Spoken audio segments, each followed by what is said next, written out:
Well, I'm back, like it or not.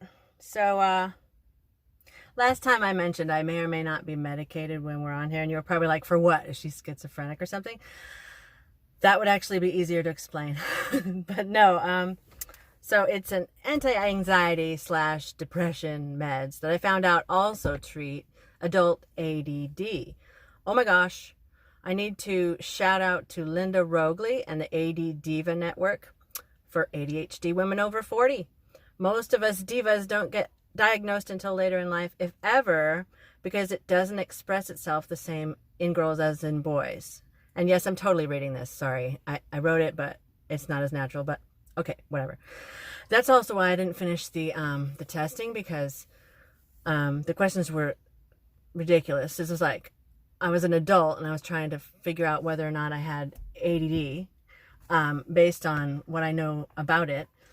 And they were like, well, what were your grades in school? You know, did you get in trouble a lot? And I'm like, no. And it was just ridiculous, because I'm like, the needs I have are right now. Okay, so bad housekeeping skills, check.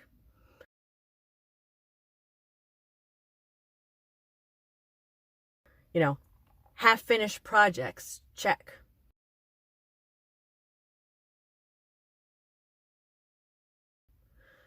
Musically inclined, check. Whimsical, check, check.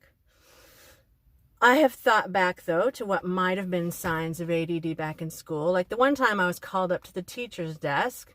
She told me to hold out my hand and whack! She smacked it with a ruler, and I was like, geez, what was that for? I must have been talking to my neighbor during quiet time or something, but I had no idea. She was like, come on up to the desk. I was like, cool, I'm going up to the desk.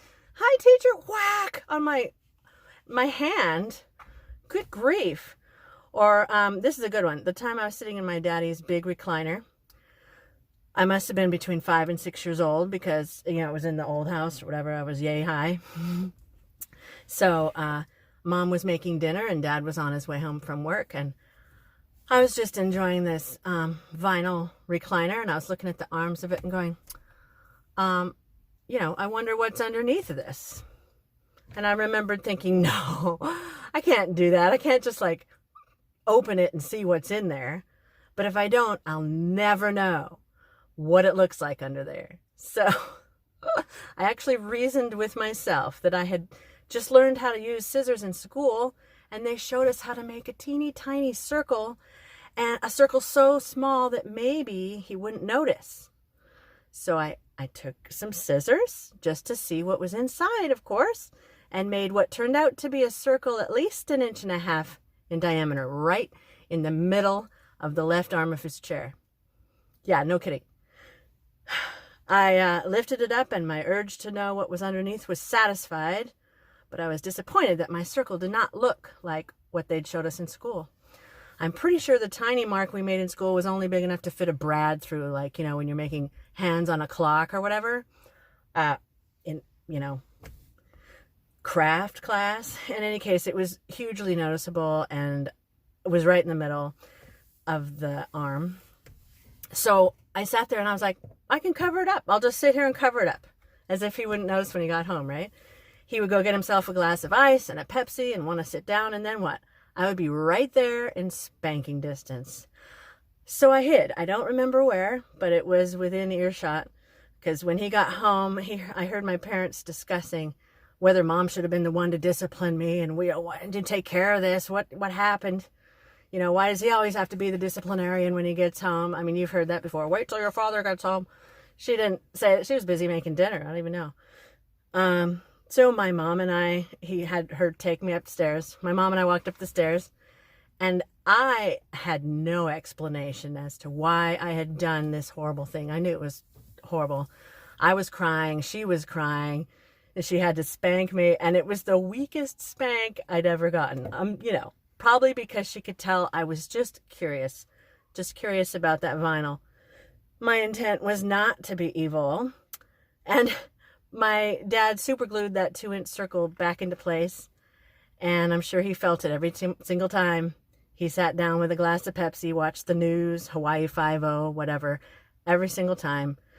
And he kept that chair for almost 2 decades. So yeah, I definitely had ADD, hyperfocus back then, I'm pretty sure. Some of the most highly educated PhD level CEOs and lawyers, you name it, have ADHD. Albert Einstein was a restless child, and his teachers actually told him he would amount to nothing. Can you believe that?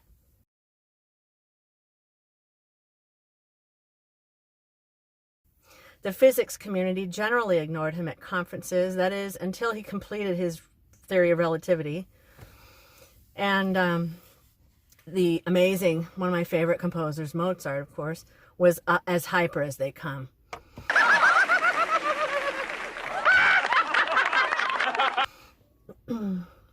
But what do kids discover about themselves when they are diagnosed in elementary school? That they don't fit in, and apparently that's not okay. I didn't fit in very well myself, but I can't imagine how much worse it might have been had I known why at the time. Okay, so enough seriousness. How about a random utterance of the day? One time I said I felt old, and Cody was like, well, technically everyone is old. I mean, when you ask someone how old they are, they want to know your percentage of oldness. So I'm thinking the same goes for ADHD. That's the theory anyway. It's like tallness. Everybody is a certain height. How tall are you? Well, in ADHD, I'm very tall. But we can celebrate that, just like an ADDiva. Thank you, Linda. If you're still hanging out with me after all that, cool. I appreciate it. And sorry if I talked your ear off, but looks like we're only about 7 minutes in. So have a good week. Thanks.